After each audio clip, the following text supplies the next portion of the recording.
here, so because I know we're all busy people and we don't want to be here all night. So yeah, for those of you who I haven't had the pleasure of meeting, my name is Alana Fittis. Hello, and we're here to discuss the U13 and 15 law variations. Just kind of as we go through this, don't be afraid at any point to pipe up with a question or a comment. You can either put it into the chat, and usually I kind of just answer them as they come up, or you can unmute and then just shout it out as you will, just so we can kind of keep the conversation rolling. So how we're going to go, we'll just chat quickly about the Rugby Canada explanatory document, the half a game rules or initiatives, sorry, then talk about the U13, U15, the rules, and then the limited numbers options that they have. So for anyone who's been on these before, it's the same setup as we've had with the U7, 9, and 11s. So yeah, pretty simple. Right on. So the Rugby Canada explanatory document is just, it's not the schematic of all the rules that Rugby Canada has yet to send out, which they said they'd be sending out by the 15th, but they're just a little bit behind, but it's an explanatory document for clarification of rules and modifications. So it's ideal for coaches to adapt games on site and to clarify rules as well. So you can just kind of download it and use it field side. So let me just pull it up for y'all to see here.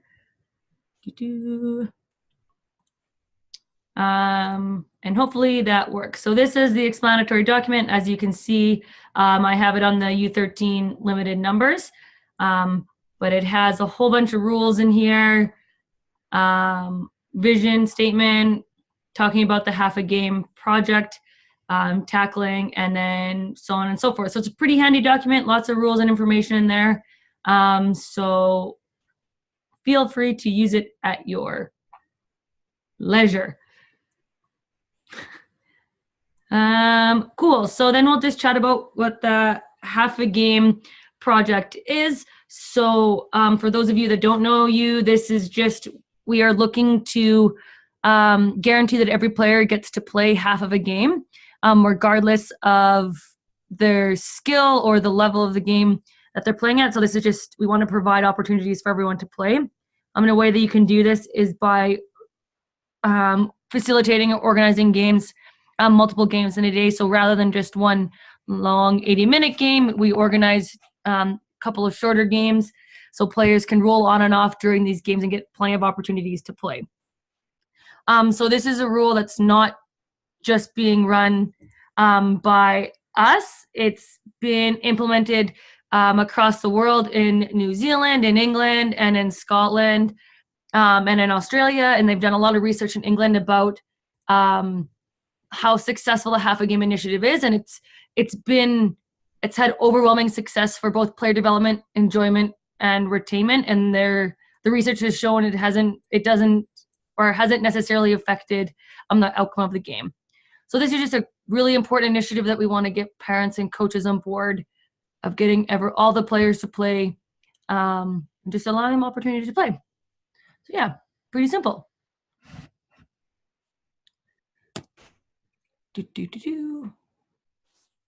Let's go. Cool. So roll on for U13. So how we have this set up is I put the 2018 rule, and then I've kind of just highlighted the main changes that were made in that doc. So for an important one is that there's no longer a distinction between U13 and U15, or U13 boys and U13 girls, in that the U13 girls are not mandated to play the half field of sevens, but there is stipulations, or there's regulations in the limited numbers, which we'll talk about later. So for now, we'll consider U13 boys and girls across the same line. So that being, it's 13 aside on a pitch that is within the 5-meter lines. A new rule that's been added is in regards to the handoff. So previously it was not allowed.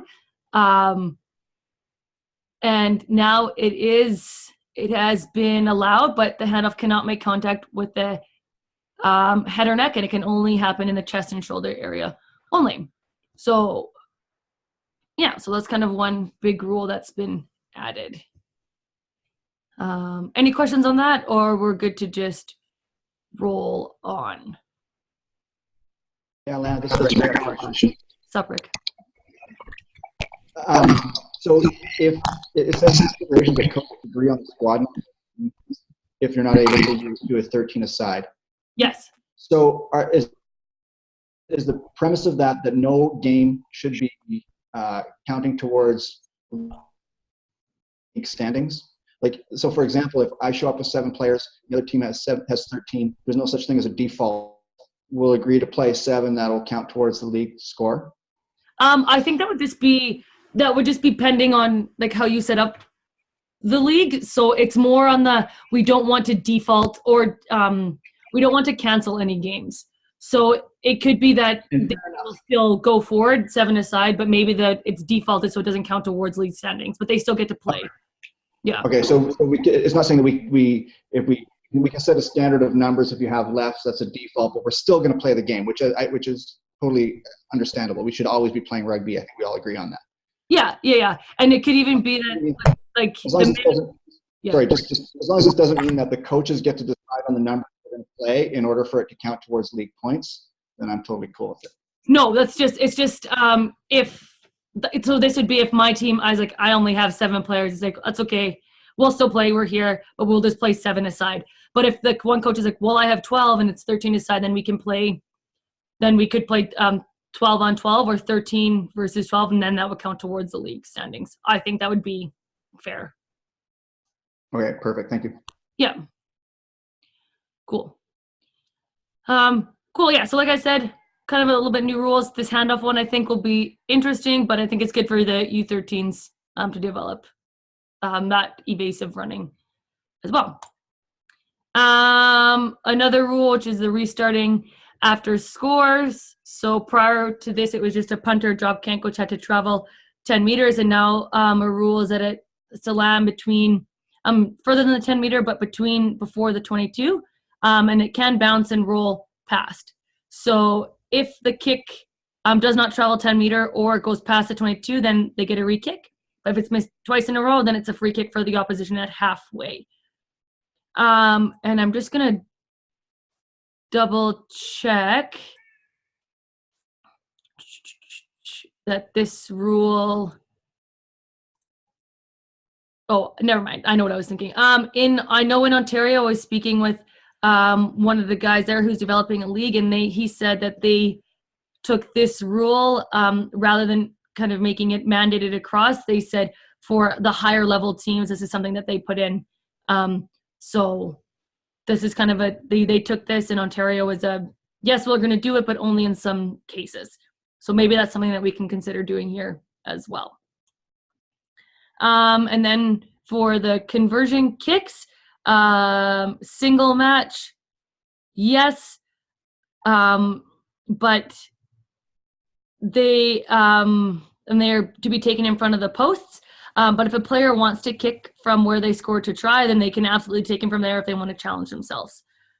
And then from a festival match, previously there was no conversion kicks, but now they can be permitted, but as long as they're taking within 30 seconds of scoring the try. So, and then there's no kicking for points on penalties at this age. So by allowing the player to choose if they want to kick from where they scored, it gives them a little bit more of a challenge based on their skill set.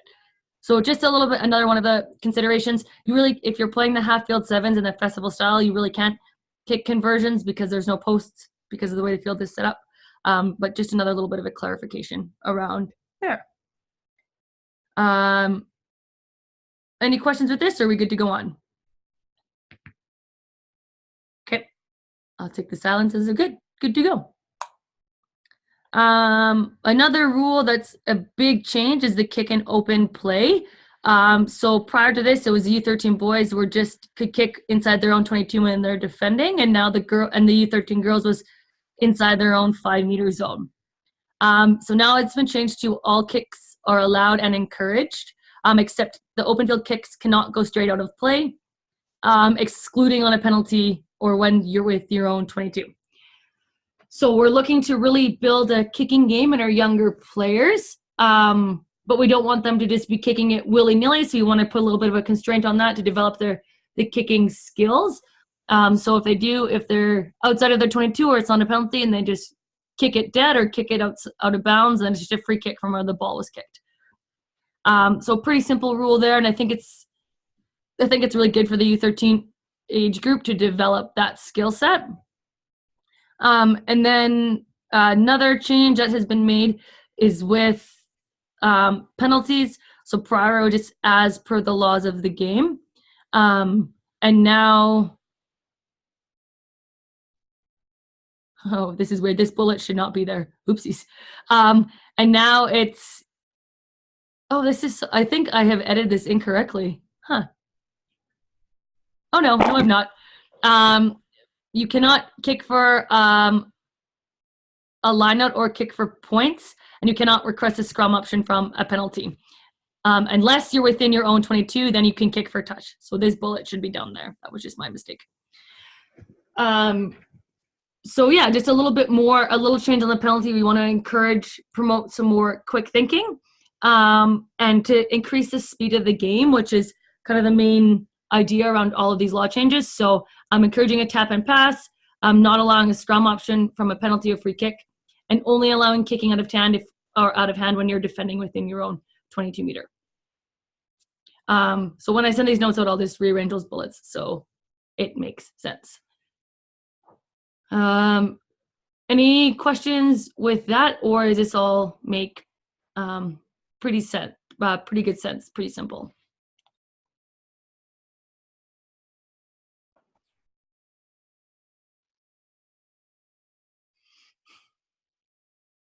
Okay, I'll take the silence as to rock on, so I'll just keep on moving.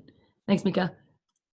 The ruck.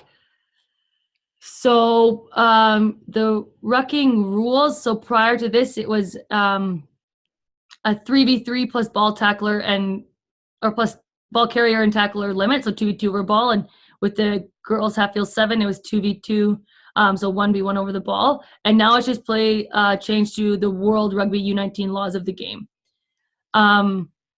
So I think this can be discussed kind of based on the league structure, where or if the coaches feel there's any sort of safety issue regarding the ruck. But I think at the U13 age group, you have to learn, if you're going to put 10 people in a ruck, the consequences of that.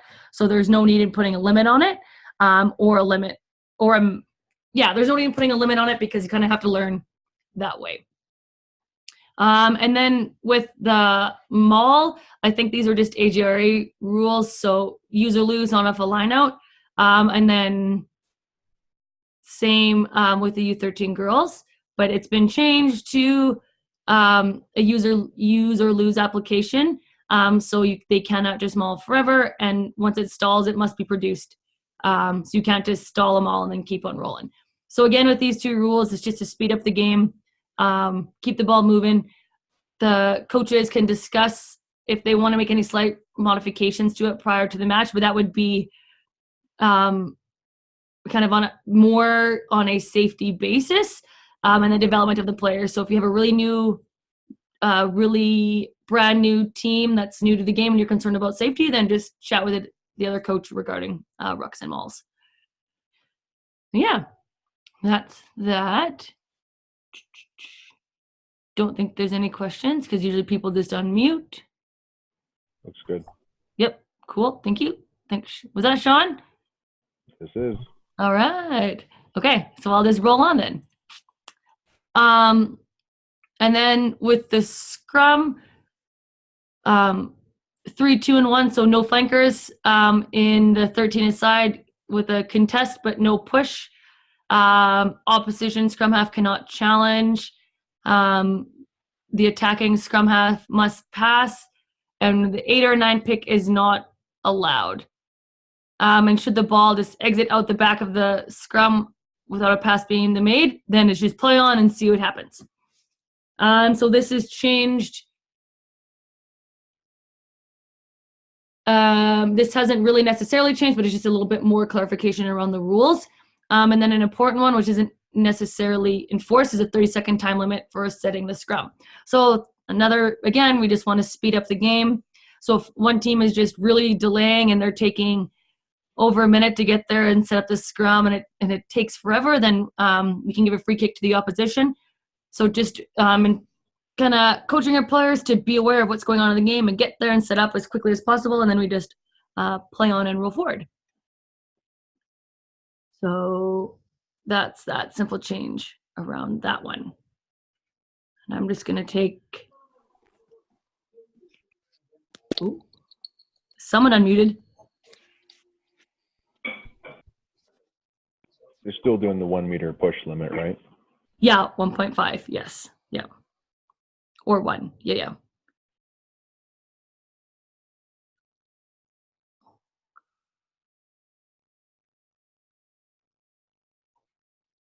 Yeah. Oh, wow. Look at me going crazy. Yeah. So with the scrum, it's just kind of to keep it safe, not go crazy, get the game moving fast.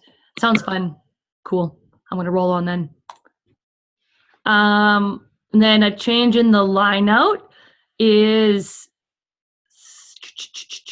6v, so not necessarily a change, just clarification. 6v6, official marks 3 meter for the front of the line out, but now we're allowing a quick line out or quick throw in, and then enforcing another 30 seconds for the attacking team to throw in the line out from the AR mark. So this is similar to the 30-second rule with the scrums that we were just discussing, but so if a team is taking forever to set up their line out, then it's a free kick for the opposition.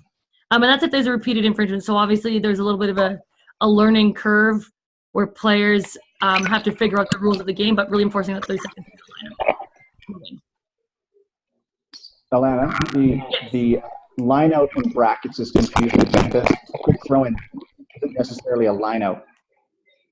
Yeah, so then we can just take out the... So you can do a quick throw in, which means it doesn't have to be a line out to go backwards or anywhere from, as long as it doesn't go ahead of the mark.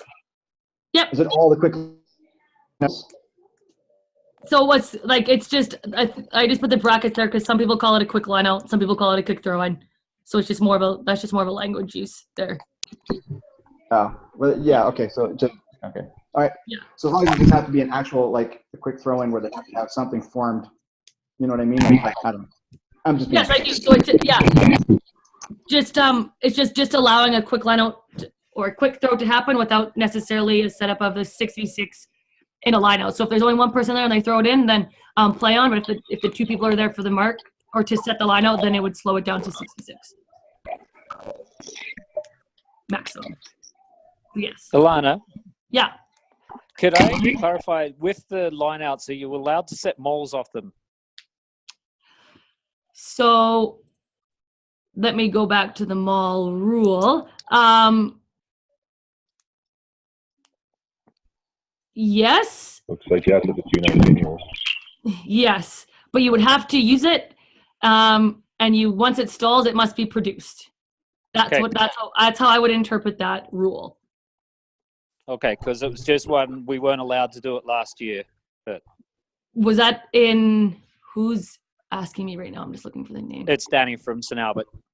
Yeah, was that just so? I think Calgary allowed it last year. Yeah, I think it's just that would be a Rick question. So yes, it's allowed based on the interpretation of these rules, but just kind of clarify it. And if I'm assuming Calgary allowed it, then then in the year you would be the same. So we will do the same. Yeah. We allow it. To be fair, it rarely happens with 13. I don't see why we wouldn't, be honest with you. Yeah. So there you go, Danny. You can drive in all your lineouts if you want. Okay. Yeah. Thank you. You're welcome. And then another little stipulation is infringements of the line out resulting in a free kick for the opposition on the 15-meter line, unless it's a foul play. Unless it's an incident, a foul play. So just, again, with the line out, just really promoting quick play with the 30 seconds, the line out, and we talked about them all. So, yeah, a fun little explanation on there. Yes. Cool. Here's something. Yeah. It doesn't just U13. The sanction is free kick for opposition team on the line if there are infractions in the line out. I've seen refs rule that in cases of knock-on, and I feel like a free kick is a harsh penalty for a knock-on. Mm-hmm. That isn't the case here. So then you would say you'd want a scrum from that, from a knock-on in the line out? Is that what you're saying? I would suggest that.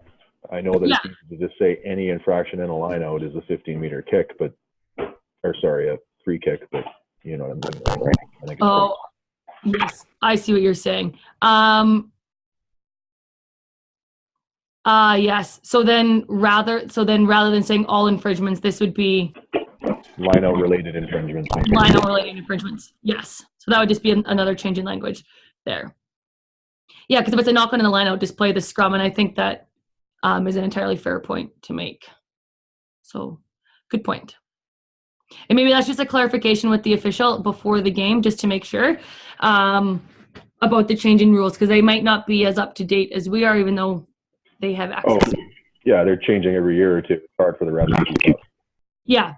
So, and it's just, yeah, this is just keep in mind that as well. And I think we're all pretty good about discussing with their officials the changes that are going on and just making sure that we're kind of on the same page so they're not hung out to dry. So yeah, good point, Sean. Maybe make a little bullet error change there so we can rock on. Cool.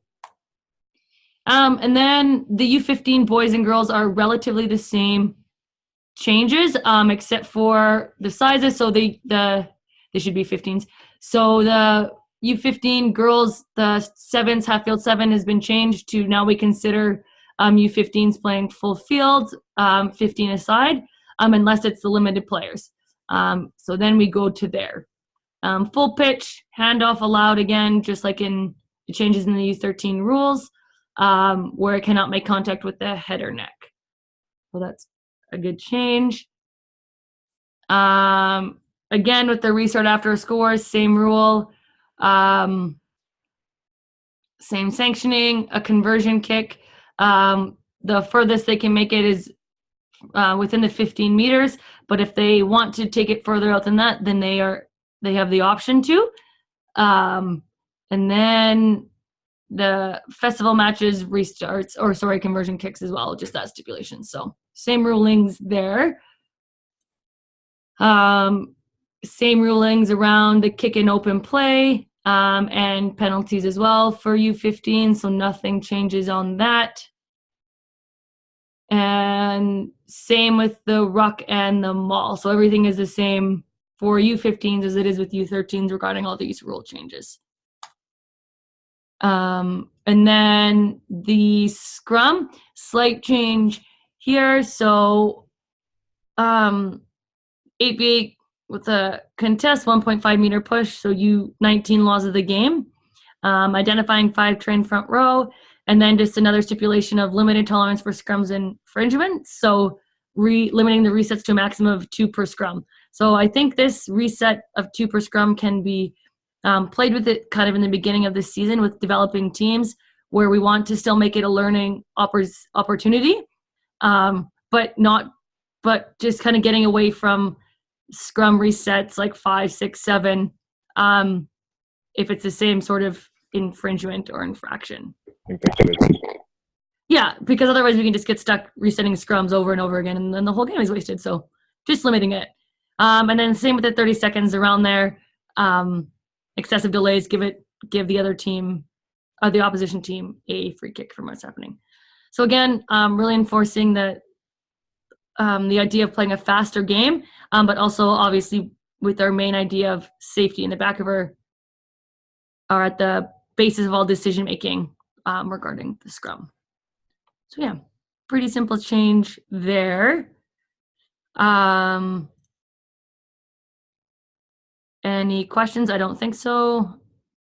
No. Okay. Lineouts, so lifting allowed.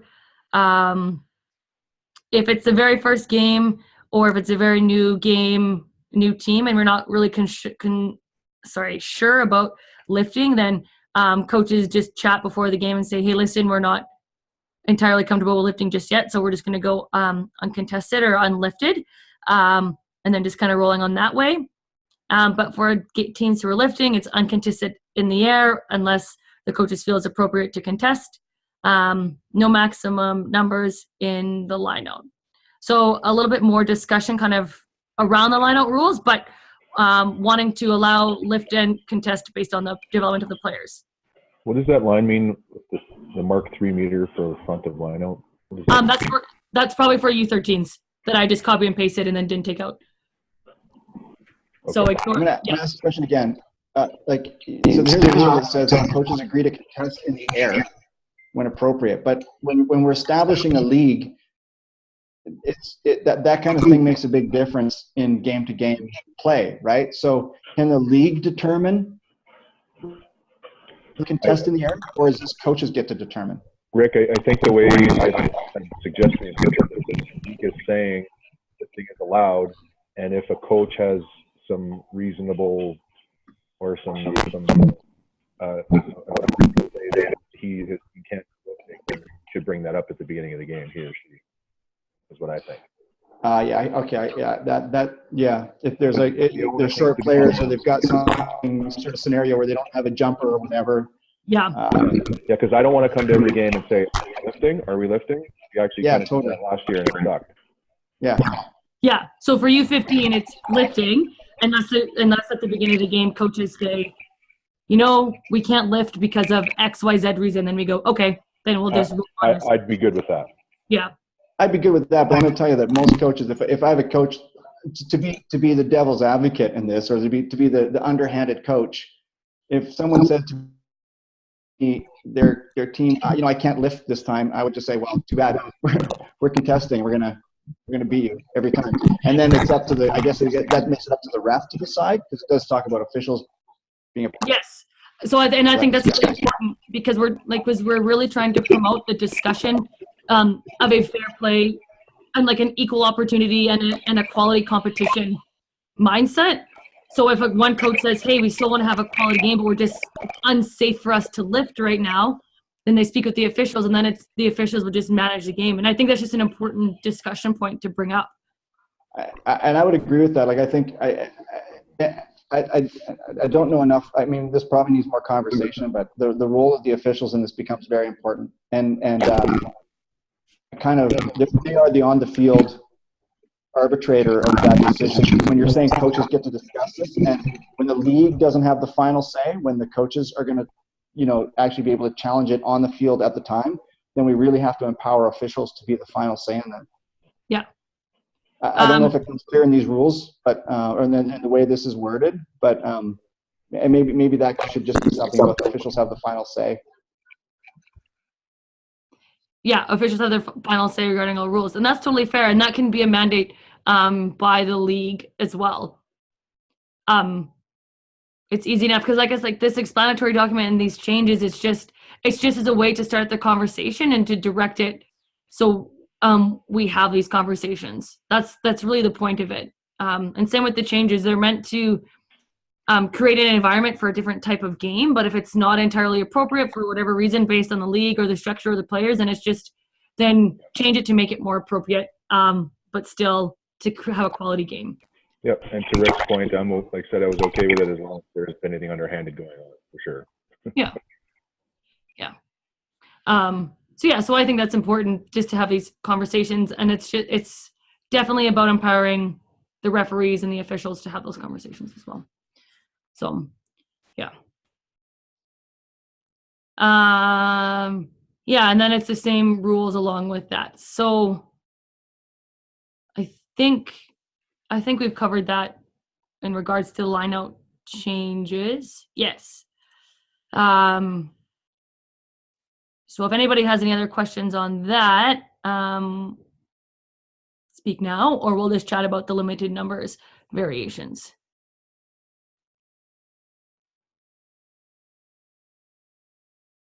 All right, limited numbers. Okay. So the limited numbers variations, they're meant to use when teams have limited numbers, kind of like we chatted about at the beginning of the webinar, as recommendations for coaches and officials to discuss prior to the match about modifications to make. So like I said, if the league is saying this is what we're going to go with as much as possible, we're going to play 13 aside or 15 aside where possible, and then a team shows up and it's less than that, or you can only facilitate however many numbers, then there's recommendations in here about different rules to different rules to change and modifications to make based on the numbers, based on what makes most sense for the team or how the league coordinator has developed the game. So Rick and I actually had a conversation about this regarding the 10 aside limited numbers suggestions within the explanatory document, and just kind of noting a few little nuances that didn't necessarily make sense, and just highlighting that if we wanted to play 10 aside, to follow just the World Rugby 10 aside laws. And so just know that the limited numbers variations or the suggestions in the document are meant as recommendations. Should a change need to be made kind of on the fly, or if someone has questions regarding like rules that change maybe around the scrum or the penalty based on limited numbers. So just another option for coaches and administrators who need some resources for developing games. So any questions on that, or seems to make sense? I think it's fine. No stranger to that. So. Okay, thanks, Sean. Cool. And then that kind of wraps it all up. Is there any questions or burning issues? Yes. Ball size for U15. Pardon me? Ball size for U15. Ooh, let's see that. Here, let me just share. Here we go. I don't want to give erroneous information, so I'm just going to roll down. U13 limited.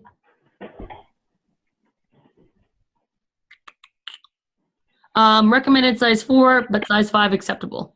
So that's a big change, right? Um, Or have you been using size 4? Well, I don't think it's a change last year from the Rugby Canada 2019 or 2018 laws. Yeah, I don't know if that's the case or not. I've never coached a U15 game with size 4 in about 5 years. Okay. And the only reason I bring it up is because for me, the U15 age grade is the pathway to U16, where of course we're using a size 5 ball as well. Yeah. So I guess I saw the recommendation. I'm going to train with a size 5 ball. I'm hoping to be able to have discussions with coaches at minimum, if not suggest that we continue to use a size 5 ball at U15 anyway.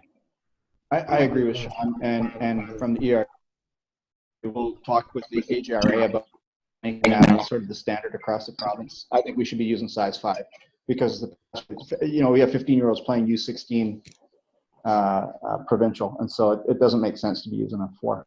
Yeah. So ball says size 4 or 5. So I would think maybe consider it like, yeah, play size 5 if you want to, but if you're playing, if the development of your team is really small, or maybe if you want to play size 4, then play size 4. But that's not the point, though, Alana. Like if we're trying to develop a game across the province, and we want players to, we have to come up with some sort of provincial standards that we're all going to play to. And if it's this, well, play 4 or 5 and let coaches decide, that's not helping. You know what I mean? Like we need like we're playing size 5. If you're going to play 4, if you choose to play 4, you're not, when you get to the provincial final, you're screwed, and you're going to have to play with a 5 as a detriment to your kids. You have to establish some norms here, whether it's the number of players on a 10 side, or the size of the ball, or whether a quick line out. It's like there's a lot of wishy-washy in this. So I think we got to which I understand. It's also a point where we have to make some hard lines if we really want to grow this game and raise the bar for clubs for clubs so that players can reach their best potential. Yeah, I understand and I hear what you're saying, but allowing the opportunity allowing opportunities to play with a size 4 ball based on the development of your players is not limiting their development in any way. It's actually, I believe it's expanding opportunities for development. Because you're opening discussion between coaches and you're allowing a platform for them to get that conversation going. And if in Alberta we want to mandate using a size 5 ball for under 15, then mandate that. That's totally fine. But it just doesn't, what these rules are doing is it's not closing the door for the opportunity or the option to use a different size ball or a different modification of the rule based on what's in front of them. So I think for me, it was largely the verbiage that just came out in the 2019 age grade document that did state pretty plainly recommended size 4 can be size 5, something to that effect. Yes. So that's what I jumped on because that was a definite change for what I'm familiar with. So yes, that's all I was bringing out, and I just wanted to point out that I want to continue with a size 5 if possible. Yeah, so then use a size 5. But this document, this explanatory document, which I think we can all see right now, is meant as an explanation, and it's as an assistant to these rules from Rugby Canada, this schematic that has yet to be released for 2019. So that's all this is. This was just a preemptive, these are the rules that are changing, and this is an explanation, and these are the official rules. So that's, there will be things that aren't crossing, but this is what we're waiting for from Rugby Canada. So I just want to say I get what you're saying, Alana, and if the game is a festival format and counts for nothing, and you want to use a 4, great. Or if you want to, if it's a forfeit game and it doesn't count for anything, you want to use a ball size 4, great. But if we're going to actually run leagues with standards, you can't vary every single game based on what coaches decide. Otherwise, it gets to be a bit of a mess, right? So I get this. I mean, and don't get me wrong, I appreciate what they've done with how they're trying to develop the game and giving people options. So I completely understand that. I'm coming at it from the perspective of the ERU that's about to establish league rules and is going to have to deal with that said, well, we played a size 4 ball in that game. If we played size 5, we would have won because we've been training with size 5s and they changed the ball or whatever. You know what I mean? Like, yeah. It just creates all kinds of headache from the administration end unless we're able to say, yes, this is what Rugby Canada is suggesting for certain scenarios, but as our league, this is what we've established and we're all going to play to that. Yeah, and I think that's entirely fair, and I think that's a good point to make. So and it's just as long as you establish it, and which I think we're doing very well right now. Just the conversation is open. So yeah, I think it's a good. Paul also uses size 5. Oh yeah. Okay. So I just think it's interesting that it says size 4 or 5. Anyways, yes. So that's good. Like, this is a type of conversation that we want to get going, and I think it's coming from a place of everyone wants to develop the game and wants to develop the best players that we can, and just know that knowing that should there for whatever reason be a need to change, then based on like some circumstances, then we have those resources, and just allowing that to happen based on the development. Sean, you can just get out of here. You're funny. Based on the development of the players. So yeah, so that's really good. There's a little bit of resources, which a few people have seen, some half-game tips, which are actually really helpful. So if any, like, I think this is a really important rule that we want to start facilitating, is making sure that all players get opportunities to play. The Rookie Rugby's resources, there's some England Rugby videos about their age grade law variations. So they only have U7 to U11, but the videos are just kind of good to get an understanding of what changes are being made kind of across the board. So feel free to use those. And then it goes into a whole bunch of information about the half a game tips. So that is all I have for now. So for the U13, U15 specific league rules, it will be, there'll be some slight modifications and clarification based on the ERU and CRU, hopefully coming from the AGRA, but this is a little bit of explanation that I hope we've had kind of along the broader Rugby Canada rule changes. So yeah, unless anybody else has something to say, then I think we can just be on our merry ways and have ourselves a wonderful Wednesday evening. I think webinars are just frustrating. Thanks, Sean. Decent. I'm surprised it wasn't Dan Meikle on the call because it's been him the past couple of weeks. Number of train front row. Mika, yeah, for U15s,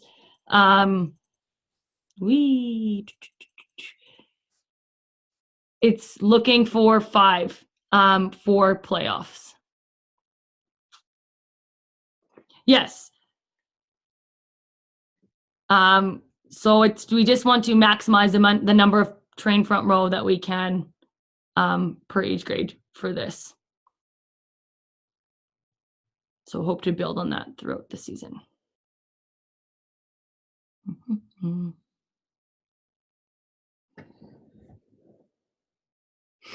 Yes, Max do rule.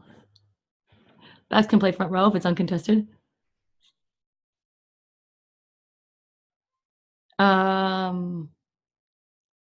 Anything else from anybody, or are we good to go here? I think we've got good discussion. Is there anybody from the CRU here? It looks like a lot of, besides Sean. Well, we're now ERU. Yes. Okay, so you don't count. So, but Yeah. I can tell you that last year, sorry, is that feedback me? It might be me. Okay.